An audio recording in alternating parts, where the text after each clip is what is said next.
Now, I said that I was going to get specific, and let me do so, because I said I want to help to try to find whatever it is that is the opposite of a public intellectual.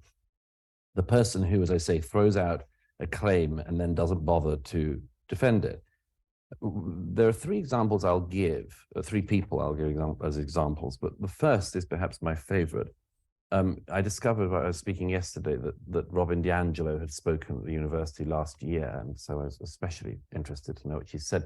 Robin DiAngelo is the author of a book called White Fragility that was sold by the hundreds of thousands, he says enviously, but it was unbelievable, the piles of this book that were in every bookshop in America.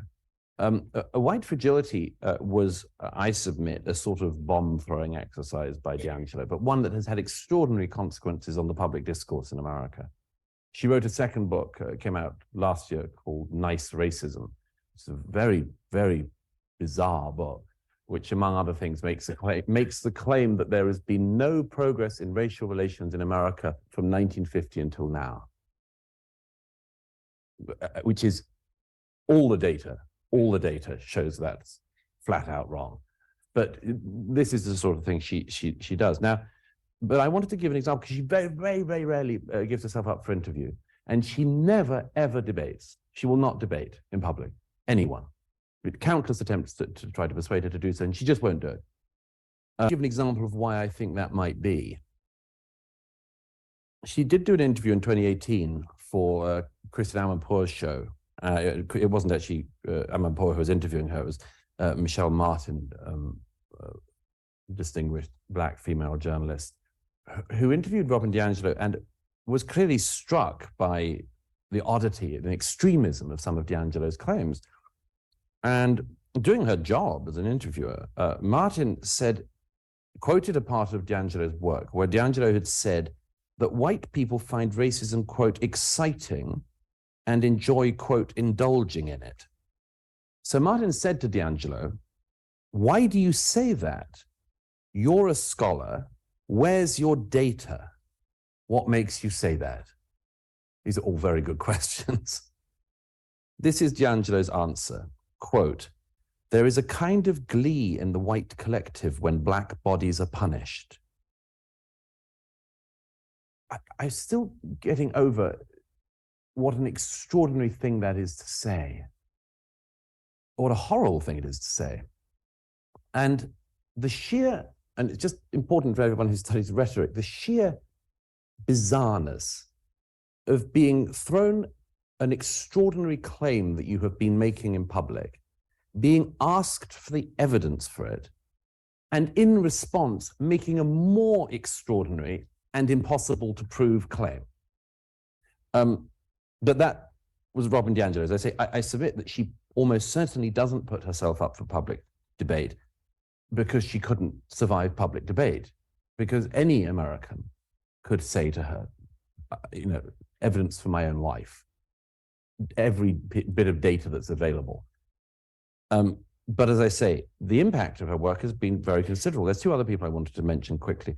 One is Nicole Hannah-Jones, who weirdly enough started attacking me on social media today. But Nicole Hannah-Jones is the author of the 1619 Project. And I do a critique of that project in this book, partly because I say, again, there are very extraordinary claims being thrown out in this project, which if it hadn't got the imprint of the New York Times, I think wouldn't have got the attention it has now had. The 1619 Project makes repeated assertions which it cannot prove. Let me give a quick example. Hannah-Jones and her colleagues say, well, we have so many historians involved. Actually, a lot of the people they gave the work to were, for instance, sociologists. I apologize if there are any sociologists here.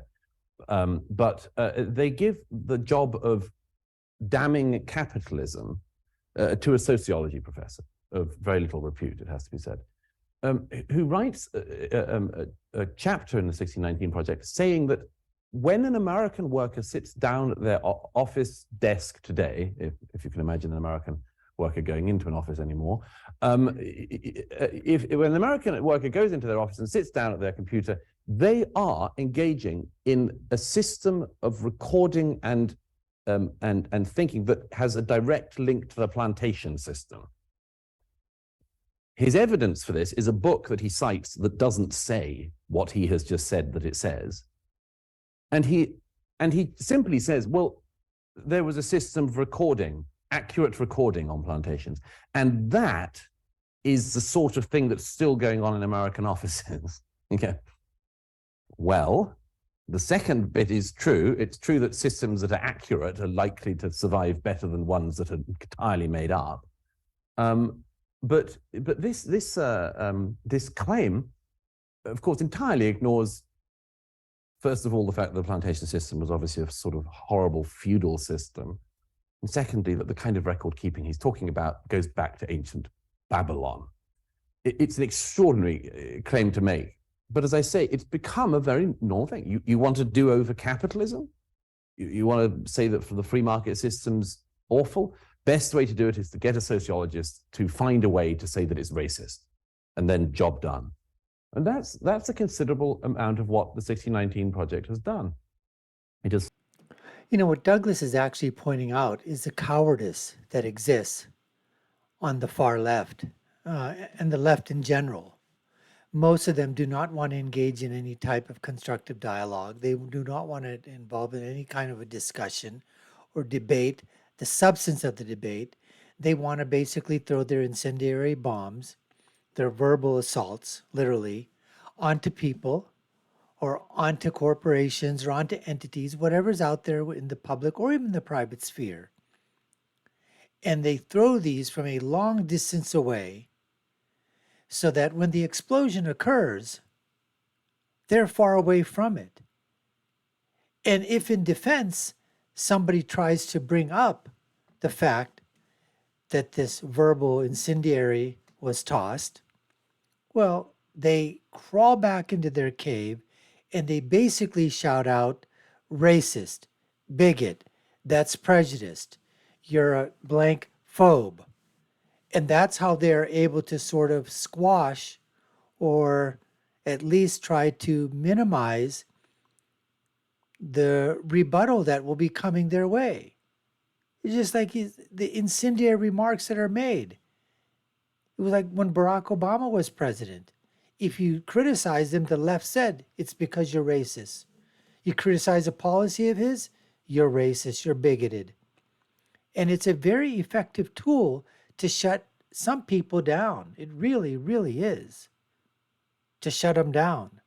Because most people are then get afraid of what's going to come after them, whether it's on social media, whether it's from, the drive-by networks, right?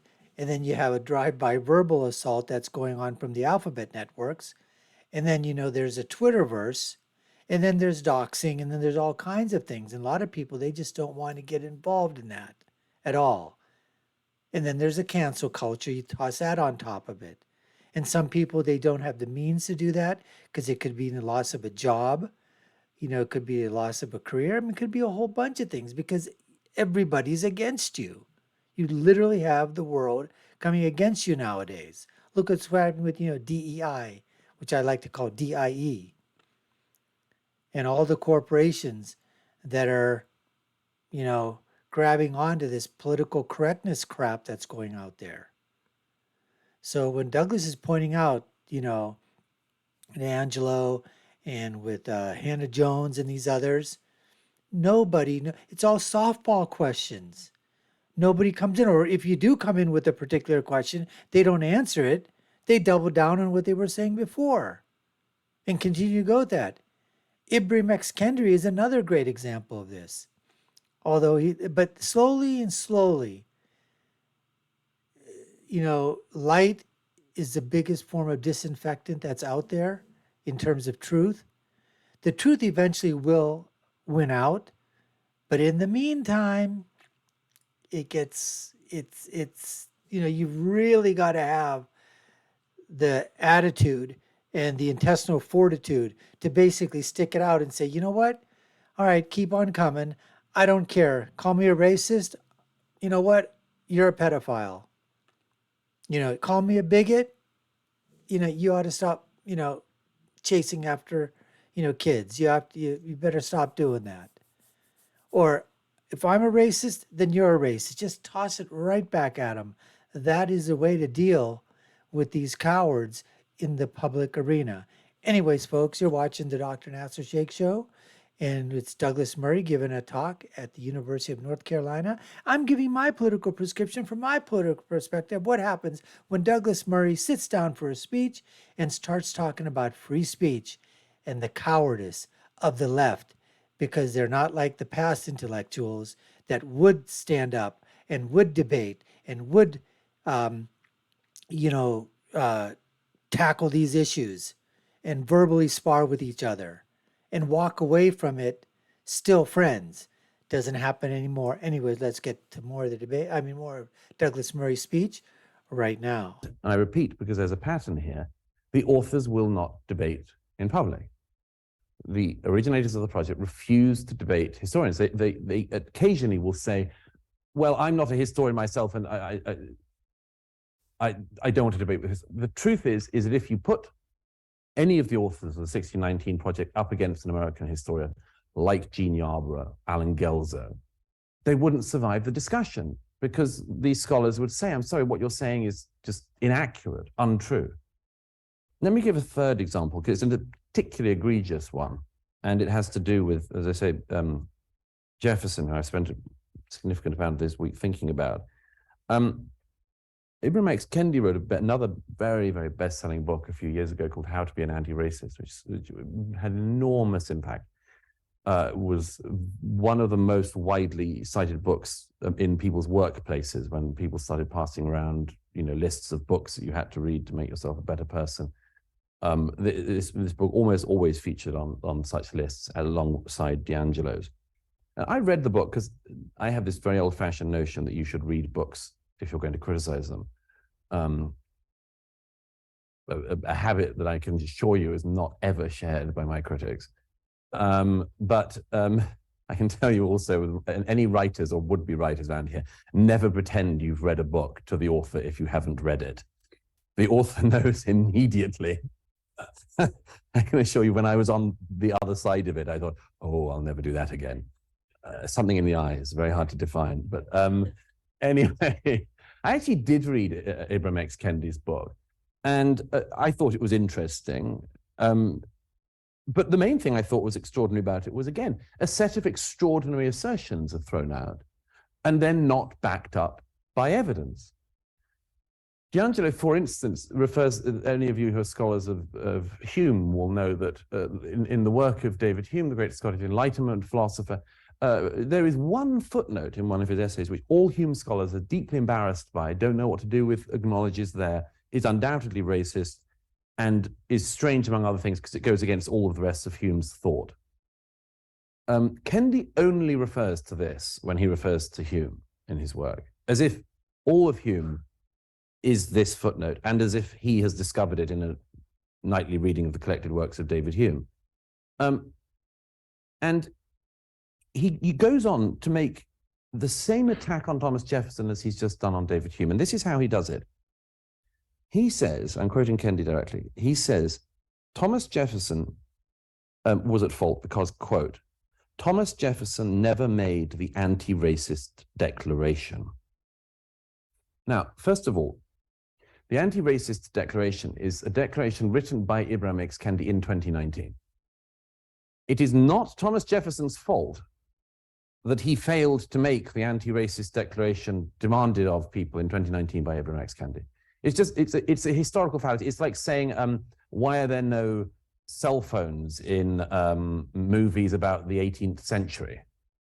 Well, the iPhone wasn't there then. It's just it's the most basic sort of historical fallacy to fall into. Anyhow, he says Thomas Jefferson never made the anti-racist declaration.